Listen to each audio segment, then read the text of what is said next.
الحمد لله رب العالمين والصلاة والسلام على خير خلقه محمد وعلى آله وأصحابه أجمعين. أما بعد فأعوذ بالله من الشيطان الرجيم. بسم الله الرحمن الرحيم. يا أيها الذين آمنوا كتب عليكم الصيام كما كتب على الذين من قبلكم لعلكم تتقون.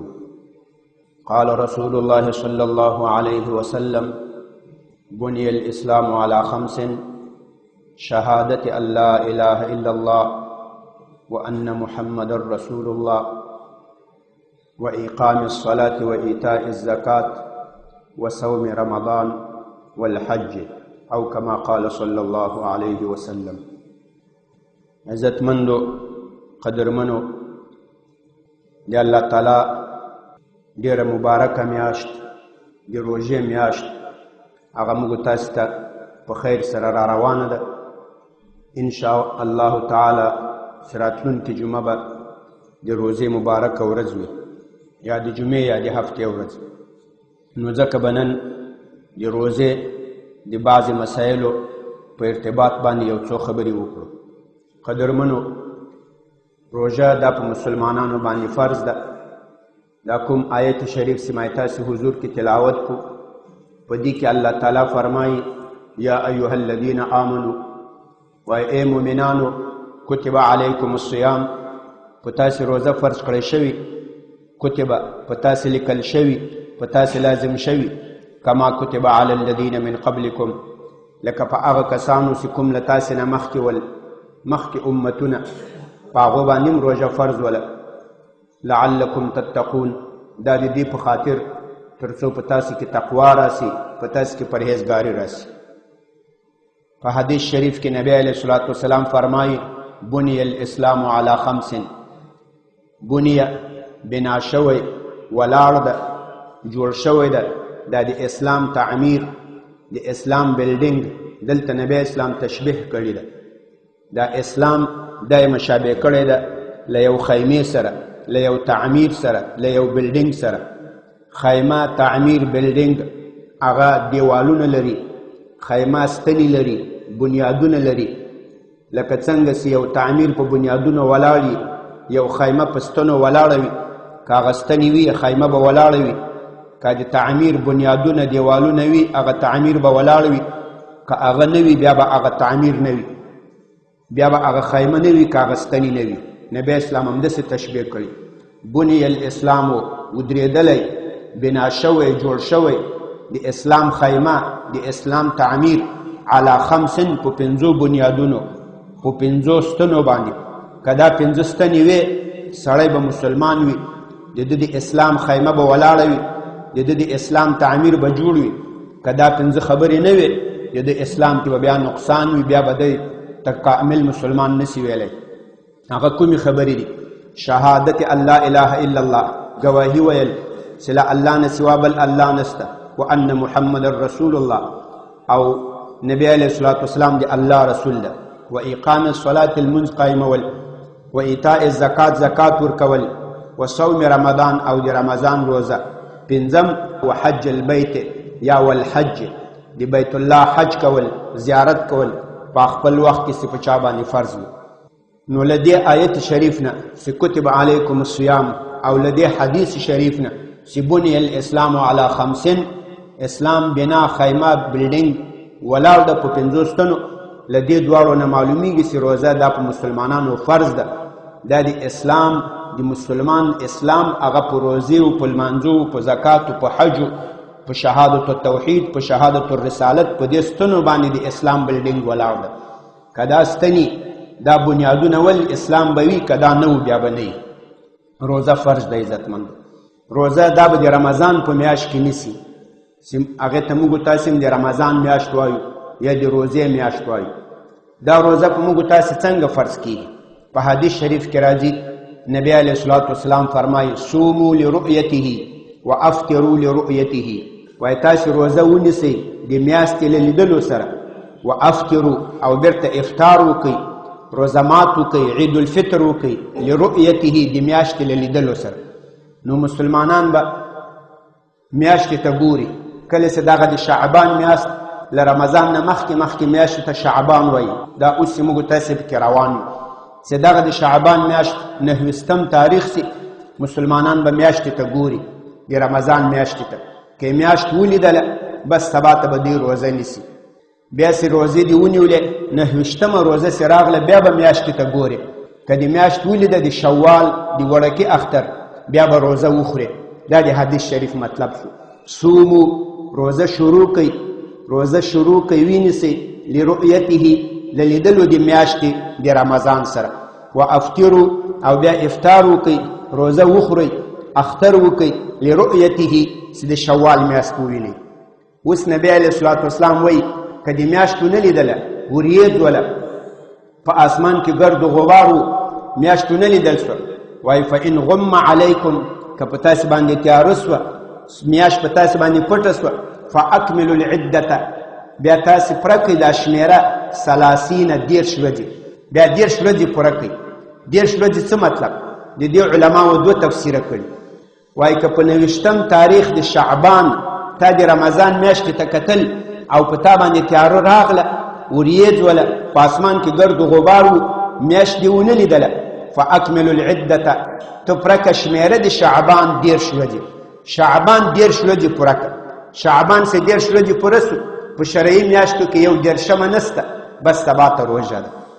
او که د روزه شروع کړه په 29 تاریخ کې د شوال میاشتې ته کتل د اختر میاشتې ته دې کتل فإن غم علیکم که د اختر میاشت په تاسې تیاره سوله په 29 تاریخ دې ونه لیدله فاکملوا العدة 30 بیا د رمضان 10 ورځې پوره کړه بس سبا ته یقیني اختر ده. ځکه په شرعي میاشتو کې له 10 نه زیاته ورځ نه راځي یو 10 عزتمندو دا حدیث شریف بالکل خبره خلاصه کړې ده. او له لیدلو سره به روزه نیسو له لیدلو سره به یې خورو. او چې کله په مخ تیاره راسي بیا به د شعبان 10 ورځې پوره کوو. او که په اختر کې تیاره راسي بیا به د رمضان 10 ورځې پوره کوو. دا واضحه مسله ده، په دې کې هیڅ خفا نشته. او بل عزتمندو د ټولو خلکو لیدل د میاشتې نه ده ضرور چې په مسلمانانو کې یو څو کسان وویني 2-3 بس په دې نورو باندې ذاتي روزه فرض شو چې هغه نیکان صالحان دي. ځکه بوډاګان خو یې نه ویني کانه ړانده یې نه ویني چې چا چې سترګې کمزوري هغه یې نه ویني. نو د بعضې خلکو لیدل شرط دی. په حدیث شریف کې بیا دا تفصیل نه ده کړی چې هغه بعضې خلک به په کوم ځای کې وي. که په مشرق کې وویني د مغرب خلک خبر سي، په مغرب کې وویني د مشرق خلک خبر سي، په خبرې صحیح سره په دې باندې روژه فرض کېږي. په دې کې عزتمندو بل هېڅ مسلې ته مه ګورئ چې په صحیح خبر سره تا ته خبر راورسېدو چې په پلاني ځای کې خلکو میاشت لیدلې ده د روژې اعلان سوی او خبر صحیح خبر ولو، په خبر کې بالکل احتمال د دروغو نه ولو، د تا په غالب ګمان سره په تا روژه فرض ده ته به سبا ته روژه نیسې. دا خبرې چې دې پکې رایستلي چې دا فلان ده دا فلان ده دا فلان ملک ده دا فلان ملک ده دا بالکل په احادیثو کې د دې وضاحت نشته ده. له دې خبرې نه ځان ساتئ. بس خبرې صحیح ته ګوري چې تا ته له کوم ځای نه خبر راغی او چېرته د روژې اعلان وسولو. قدرمنو له رمضان نه یوه ورځ مخکې روژه نیولل چې هغې ته یو مشک وایي دا روژه به سړی نه نیسي. په حدیث شریف کې راځي عمار ابن یاسر یو صحابي ده هغه ناستولو په دې وخت کې روټۍ راغله.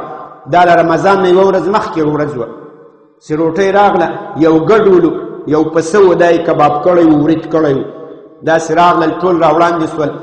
یو څو کسان اخواته کېنستل ده ورته وایي ولې؟ وایي موږ نن روژه یو. عمار ابن یاسر وویل وایي ما نبي علیه الصلاة والسلام نه اورېدلي دي وایي من صام یوم الشک وایي که څوک روژه ونیسي په ورځ د شک باندې فقد عصا ابا القاسمه د نافرماني وکړه د ابوالقاسم د نبي صلی الله علیه وسلم. ابوالقاسم دا د نبي علیه الصلاة والسلام کنیه ده. د هغو نافرماني وکړه. نو عزتمندو له رمضان نه یوه ورځ مخکې روژه په دې نیت به نه نیسي که رمضان و دا به رمضان سي که رمضان نه و دا به نفلي سي. دا روژه مکروه ده په احادیثو کې له دې چې منع راغلی. البته یو سړي ته جایز ده. مثال یو کس وي هغه هر د پیر ورځ روژه نیسي دا سنت روژه ده. دا دوشنبه د جمعرات ورځ روژه نیسي دا سنت روژه ده. خو تقدیري د پیر ورځ هغه له رمضان نه یو ورځ مخکې ورځې سره برابر سو.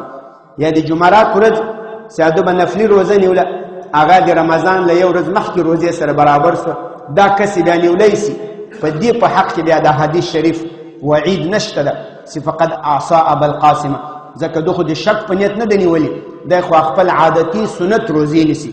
او داسې مثال د رمضان اول تاریخ د جمعې په ورځ راغی یا د خالی د هفتې په ورځ راغی او په دغه ورځ د ده کوم عادتي روزه نه وه، دی په دې نیت نیسي که رمضان که نه نفلي بسي، دا مکروه ده له دې چې باید سړی ځان وساتي. روژه عزتمندو چاته وایي په روزه کې به خوراک نه کوې، چښاک به نه کوې، خپلې بیبي ته به نه نږدې کېږې. دا د روزې مطلب ده. له صبح صادق نه شروع له سپېده داغ سي ورته وایي تر غروب د لمر پورې، چې کله لمر غروب وکړي. صبح صادق چې کله د آسمان په مشرق پلو کې د آسمان کنارې رڼا سي، دې ته صبح صادق وایي. خو د آسمان کنارې عرضن رڼا سي، له ښي پلو نه چپ پلو ته، له شمال نه جنوب ته په آسمان کې رڼایي راسي، دې ته صبح صادق وایي. هغه رڼا چې له صبح صادق نه مخکې یو 15 منټه 14 منټه مخکې ظاهریږي او هغه له لاندې نه بره ښکارېږي، هغې ته صبح کاذب وایي. هغه باندې په هغې کې لا شپه وي، په هغې کې سړی خوراک چښاک کولی سي، په هغې کې باید نه د سبا اذان وسي نه لمونځ وسي، هغه د شپې حکم لري. د صبح صادق او د صبح کاذب منځ کې تقریبا 14 منټه 12 منټه دا فرق ده. او روزه مات به کوي څه وخت؟ روزه مات چې کله لمر د مغرب پلو ته غروب وکړي، ډوب شي او د مشرق پلو ته د آسمان کنارو کې شپه ښکاره سي، تیاره ښکاره سي، په دې وخت به نور ته روزه ماتوي. عزتمندو په نقشو باندې روزه ماتول یا افطار کول یا روزه نیولل دا په هغه وخت کې صحیح ده که دا نقشې ښې په دقت سره جوړې شوي وي، او که په هغو کې زیادت و نقصان ولو بیا باید سړی خپله مشرق و مغرب ته وګوري، صبح صادق او غروب د شمس ته وګوري. دلته اکثر د موږ تاسو په دې نقشو کې صبح صادق هغه ډېر تقریبا 10 منټې مخکې لیکلی. ما په خپله په دې کې کتلي دي، دی هلته د سبا اذانونه وکړي، سبام ته وخېځي، بلکل د اسمان په کنارو کې رڼایي نه ښکارېږي. یا ماښام لمر غروب وکړي، شپه ښکاره سي، شپه بلکل د اسمان نیمایي ته راسي، دی اذانونه نه کوي. ولې؟ ولا په نقشه کې غروب نه ده لیکلی. نقشې به هغه وخت اعتبار لري چې چېرته له واقعیت سره برابرې. نور صبح صادق هغه هم په اسمان کې ده، په اسمان په کنارو کې معلومیږي، او غروب د لمر هغه هم په اسمان کنارو کې معلومیږي، هغه په نقشو کې نه معلومیږي. عزتمند په دې کې به حس ته ګورې، محسوس ته به ګورې. دغه میډیا او دا خبرونو دا موبایلونه دا باید دومره د موږ په ذهنونو مسلط نه سي چې موږ بلکل له واضح خبرو نه انکار کوو. یو چا ټوکه لیکلې وه، یو سړي چترۍ سر ته نیولې وه، اخبار یې مخې ته نیولی ولو، بل کس ورته ویل وایي واله که باران نشته ده چترۍ دې لرې که، وایي کښېنه دلته په اخبار کې لیکلي دي سبا به 10 بجې باران وي، نو ما ځکه چترۍ خلاصه نیولې. نو بهر یې نه کتل چې لمر راختلی ده، اخبار کې لیدلي وو چې 10 بجې باندې به باران وي، بس د چترۍ په سر نیولې ده. موږ ټول هغه خلک رانه جوړ شوي دي، بس ټلیفون ده، میډیا ده، موبایل ده، اخبار ده، نور اسمان ته نه ګورو. صبح صادق او غروب الشمس دا په آسمان کې معلومیږي، دا په نقشه کې نه معلومیږي. عزتمندو د سهار په لمانځه کې ډېر احتیاط کوئ. په اکثر جماعتونو کې چې څنګه د سهار اذان وسي دی د سهار جمع ودروي، 15 منټه 10 منټه ټیم ورکړي، هغه ټول منځونه دی په رمضان کې په شپه کې کوي. که نه تاسو په خپله په دې یو بام ته وخېځئ، یو لولجې ته وخېځئ، چې کله دی اذانونه کوي د اسمان په کنارو کې بلکل رڼایي نه ښکارېږي. په دې مسئله کې لږ احتیاط کوئ. دا صبح صادق او غروب الشمس دا محسوسات دي، دا په سترګو ښکارېږي، دا څه اجتهادي و ظني مسایل نه دي چې یو ته به ښکاري بل ته به نه ښکاري، یو به پې پوهېږي بل به پې نه پوهېږي. دا داسې ظني مسایل نه دي، دا بدیهیات دي، دا محسوس دي. لکه ګرمي و یخني، که د ما یخني و ګرمي کېږي د تام کېږي، که د تا کېږي د مام کېږي. داسې نه ده زه به په یخني و په ګرمي پوهېږم او ته به نه پوهېږې، ته به پوهېږې زه به نه پوهېږم. دا داسې مسله نه ده. په دې کې عزتمندو ډېر احتیاط کوو. قدرمنو روژه که چا نه سوی نیولی، بیمار و ناروغ په خپلې په ځان باندې غالب ګمان ولو چې که زه روژه ونیسم زه ناروغېږم، یا که زه روژه ونیسم تیار ناروغ یم، ناروغي مې زیاتېږي، دې سړي ته د روژې خوړل جائز دي. او یا یو طبیب یو حکیم ورته وایي چې هغه حاذق ماهر حکیم وي او مسلمان دیندار هم وي فاسق نه وي یعنی له هغې سره هغو طبیب لره علم هم وي پوهه هم وي په خپل طبابتو په دې کې او مسلمان وي د تا د روژې غم هم ورسره وي هغه حکیم هغه طبیب درته ووایي چې ته روژه مه نیسه تا ته روژه تاوان لري د تا ناروغي نوره هم سوا کېږي دغسې ناروغ دا روزه خوړی سي دا به روزه نه نیسي که چېرته رښتیا هم د ده مرض زیاتېدو په خپل ځان دی پوهېدو یا حکیم ورته ویل دی بیا باید روزه ونه نیسي عزتمندو که دی روزه ونیسي په دې باندې سړی ملامتېږي دا کار به سړی نه کوي او بعضې خلک یې شوګر یې په زور روزه نیسي په بله ورځ رالوېدلی یې زوفي کړی بیا یې بچیان اسپتال ته ځغلی له دې نه عزتمندو ځان ساتئ لکه دا روزه نیولل چې د الله حکم ده دا رخصت هم د الله حکم ده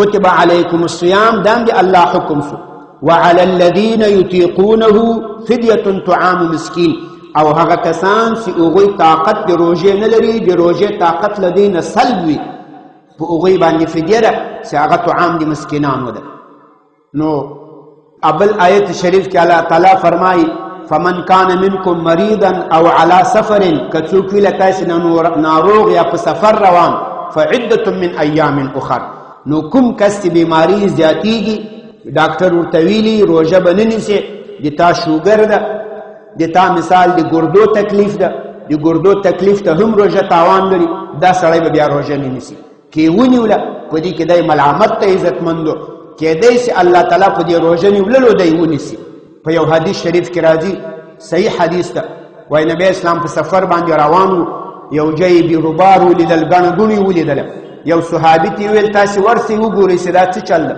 هغسې بېرته راغی وایي یا رسول الله یو کس د روژې نیوللي اوس د روژې له وجې نه رالوېدلی ده خلکو پې سوری کړی ده اوبه موبه پې باندې تویوي زوفي کړی ده نبی علیه الصلاة والسلام وفرمیل لیس من البر الصیام فی السفر وایي دا ښه کار نه ده روژه نیولل په سفر کې یعنې داسې سړي ته چې خپله هم رالوېدلی ده شپاږو اته نولس کسان نور هم له ده سره تکلیف دي څوک پې سوری کوي څوک ورته پکی وږي څوک اوبه پې باندې تویوي نو عزتمندو د هر ناروغ د بیمار که داسې حالت و چې دی روزه ونیسي ټول کور ته غم جوړ سي مصیبت جوړ سي زمن بچان زنانه ټول ورسره تکلیف وي دا سړی په دې روزه نیولل دا روزه نیولل د ښه کار نه ده دی باید روزه وخوري ځکه دا روزه خوړل دا هم د الله تعالی حکم ده ښه روزه یې وخوړه اوس به ګورو که د بل وخت روزه نیولی سوی په ژمي کې په ګړندو ورځو کې یا کله چې دی له ناروغي چې جوړ سو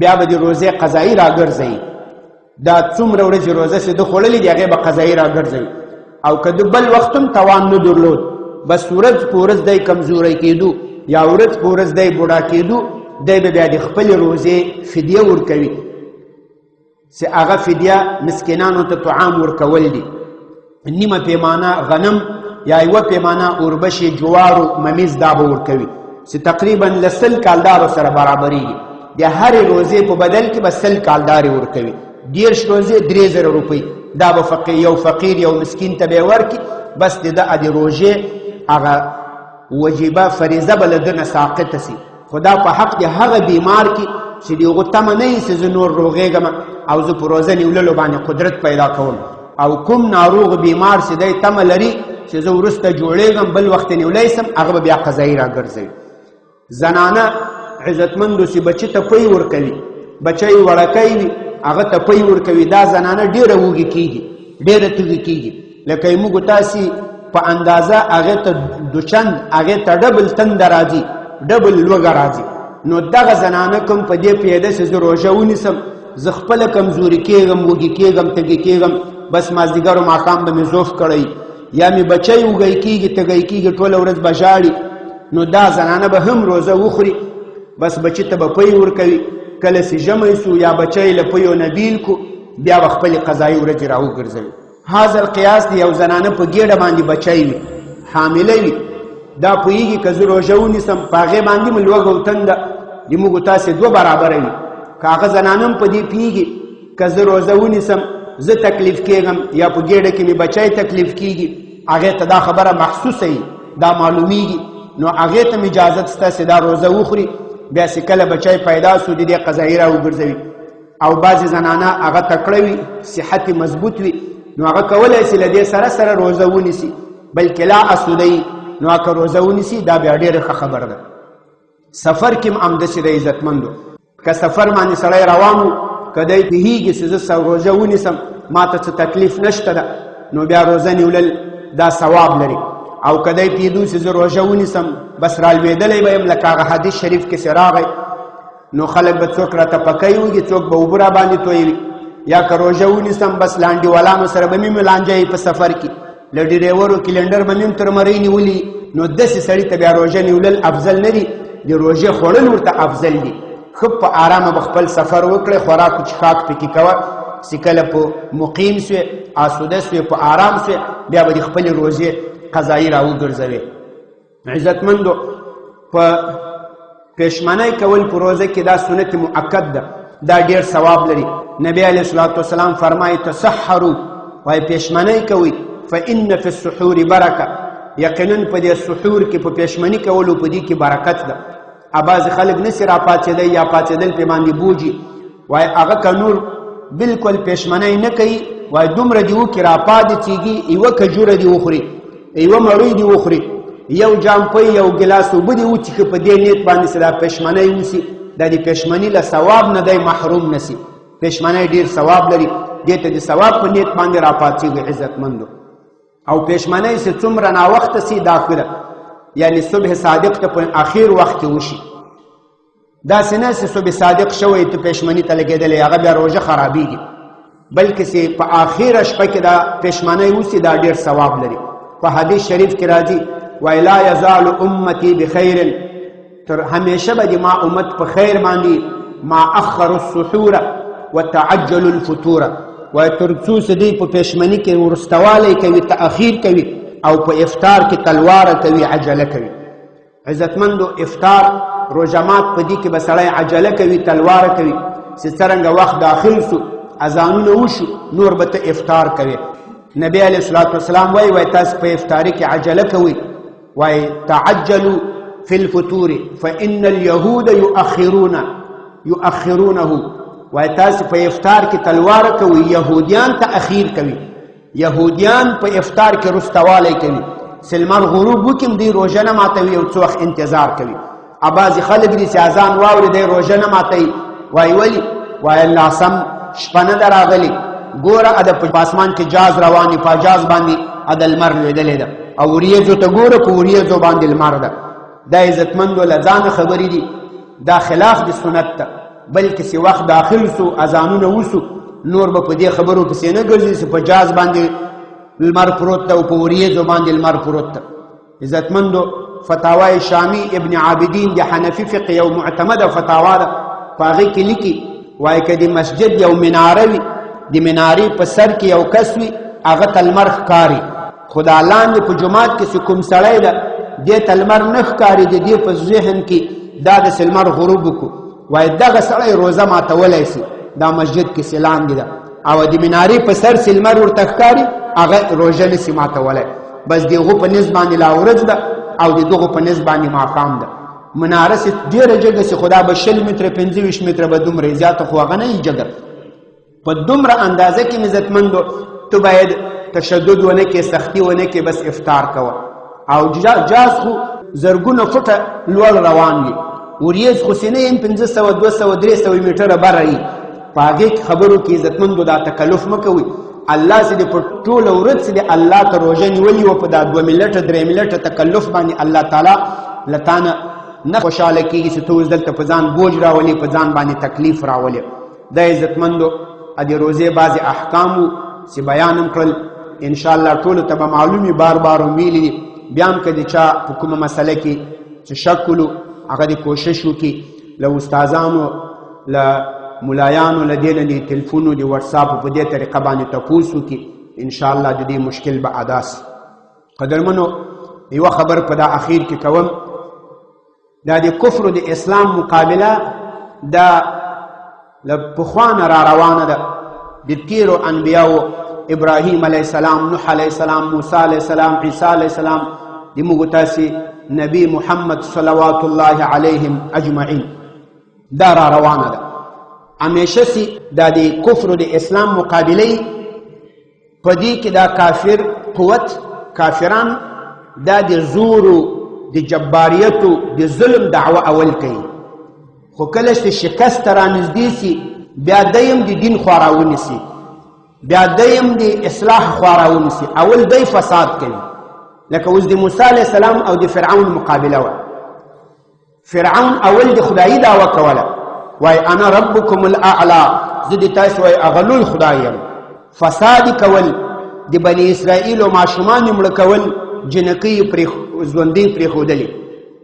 یذبحون ابناءهم ویستحیي نساءهم، اول ظلم کول، فساد کول. خو کله چې فرعون ملامت سو، شکست ته نږدې سو، بیا د دین خوا راونیوله، بیا د اصلاح خوا راونیوله. فرعون وی په اول کې خو د خدایي دعوه کړې وه، اخیر خبرې ته ګوري. وقال فرعون ذروني، فرعون ویل وای ما پرېږدئ اقتل موسی، چې موسی درته مړ کم، ما پرېږدئ چې موسی مړ کم. وليدعو ربه، دی د خپل رب ته غږ کړي چې له ما نه ځان بچ کړي. انی اخاف ان یبدل دینکم، وای زه یریږم چې دا موسی د تاسې دین در خراب نه کړي، دا موسی د تاسې په دین کې تبدیلي رانولي. فرعون وایي چې موسی به د تاسې دین بدل کړي. او ان یظهر فی الارض الفساد، او زه یریږم چې موسی به په ځمکه کې فساد ظاهره کړي، موسی به په ځمکه کې فساد راولي، ځمکه به خرابه کړي. عزتمندو، نن سبا چې کومه د کفر او د اسلام مقابله ده، نن سبا چې کوم د اسلام او د سیکولریزم د امریکې مقابله ده، نن امریکایان د امریکې ملګري هغوی د دین خوا راونیوله. هغوی اوس وایي چې دا خلک چې دي دغه مجاهدین دا وایي په اسلام نه پوهېږي، دا وایي اسلام خلکو ته غلط معرفي کوي، دا دهشتګرد دي، دا اشرار دي، دا شرپسند دي. د امریکې د کومو قواو مصر ده رابط نیلر ده، هغه ویلي وایي دا دهشتګرد دي، اصلي مجاهدین وایي موږ یو، اصلي مجاهدین وایي هغه خلک دي چې هغه له موږ سره ولاړ دي. دا نور ملګري پسې وایي دغه طالبان دا وایي د اسلام په تفسیر نه پوهېږي، دا له اسلام نه ناقص تفسیر کوي، دا په اسلام باندې صحیح نه پوهېږي. دا عزتمندو د دې د شکست خبرې دي، دا د فرعون د تباهي حالت ده. فرعون سم کله تباه کېدو، هغه بیا د دین خوا راونیوله. وایي زه یریږم چې دا موسی تاسو ته دین خراب نه کړي، زه یریږم چې دا په ځمکه کې فساد ظاهره نه کړي. دی وایي که دا خلک بیا راسي، وایي د موږ د 100 کالو لاسته راوړنې، یعنې موږ چې کوم اصلاحات راوړي دي، موږ چې کوم جوړجاړی راوړی په دې ملک کې، هغه به بېرته تباه سي، هلاک به سي، فاسد به سي. او حال داسې دی موږ ملک ته د اصلاح په خاطر هېڅ نه دي راوړي، بمونه راوړي ول، جهازونه راوړي ول، وسلې راوړي وې. دی وایي که اوس دا خلک راسي هغه ټول صلاح به فساد سي. انی اخاف ان یبدل دینکم او ان یظهر فی الارض الفساد، وایي زه یریږم چې دا خلک به اسلام بدنام کړي، دین به درته بدل کړي، او یا به په ځمکه کې فساد ظاهره کړي. خو موږ په دې باندې پوهېږو چې فرعون دا د تباهي وخت ده، دا د هلاکت وخت ده، چې تا د اصلاح او تا د فساد خوا راونیوله. مخکې خو تا د خدایي دعوه کړې وه، مخکې خو تا ویل چې دا خلک به له غارونو راباسو، بې محکمې به دوی موږ له منځه وړو. خو نن سبا د دین خوا راوني، د اصلاح خوا، موږ په دې باندې پوه شو چې فرعون دا د غرقېدلو وخت ده، ځکه اوس د اصلاح او د دین خبرې کوي. استغفر الله تعالى لي ولكم ولسائر المسلمين، وصلى الله تعالى على خير خلقه محمد وعلى آله وصحبه أجمعين. عزتمندو، دا موږ تاسې مسجد سره مدرسې سره قریب د اناسو د بناتو مدرسه ده، نو هغوی د دې حالاتو شرایطو له وجې نه هغه د فراغت یا هغه د چادر پوشي د جنکیو د چادر پوشي مراسم وروسته کړي ول، نو اوس یې څه اجازت ورته حاصل سوی ده. نو انشاءالله د پیر په ورځ به د دې چادر پوشي مراسم وي د زنانو پروګرام. هغه د موږ تاسې کوم چمن چې ده موږ تاسې هلته جلسې کوو، دلته به انشاءالله. نو تاسې د ټول خبر یاست، انشاءالله هلته به دا پروګرام کېږي. سبحان ربك رب العزة عما يصفون وسلام على المرسلين والحمد لله رب العالمين. یا الله د نیکو اعمالو توفیق هم نصیب کړي. حسناتم قبول منظور کې، سیئاتم په حسناتو بدل کې، ظاهري باطني ټولو ناروغیو ته صحت عافیت نصیب. یا الله اسلامي ملکونو کې امن و امان راولې، اسلامي نظام راولې. یا الله اسلامي ملکونه لدې وبا او له طاعونو لدې عام و مهلکو مرضونو یا الله په خپل حفظ و امان کې وساتې. وصلی الله تعالی علی خیر.